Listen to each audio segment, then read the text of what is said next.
புதன்கிழமைக்கு ராத்திரி சாப்பிட்டுட்டு இருக்கேன். வெளியில பாத்தீங்கன்னா ஒரே மேலதாள சத்தம். என்னடான்னு போய் பார்க்க பிள்ளையார் அப்பாவை தூக்கிட்டு வராங்க. என்னன்னு ஒரு இந்திய காட்ட கேட்க பிள்ளையாருக்கு பிறந்த நாள் அப்படின்னு சொல்லுதாங்க.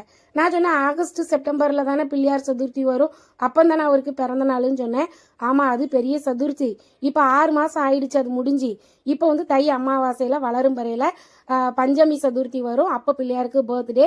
அப்போ உள்ள பிள்ளையார் பார்த்தீங்கன்னா சிமெண்டெல்லாம் கலந்து நமக்கு பிடிச்ச மாதிரிலாம் சின்னதாக பெருசாலாம் பிள்ளையார் செஞ்சு 10 நாள் கும்பிடுவோம். ஆனால் இப்போ வந்து பார்த்தோன்னா இது மட்டி பிள்ளையார் மண்ணில் செஞ்சு கொண்டுட்டு வருவாங்கன்னு சொன்னாங்க.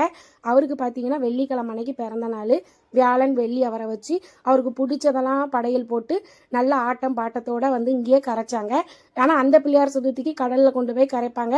இங்கே பார்த்தீங்கன்னா ஒரு ட்ரம் நிறைய தண்ணி பிடிச்சி பூவெல்லாம் போட்டு அதில் தான் பிள்ளையார் அப்பாவை கரைச்சாங்க. எங்கள் 4 பில்டிங்க்கு ஒரு கிரவுண்டுன்னு இப்படி நடுவில் பெரிய கிரவுண்டாக இருக்கும். 100க்கு பாதி பேர் பார்த்தீங்கன்னா இங்கே தான் ஃபங்க்ஷன்லாம் நடத்துவாங்க.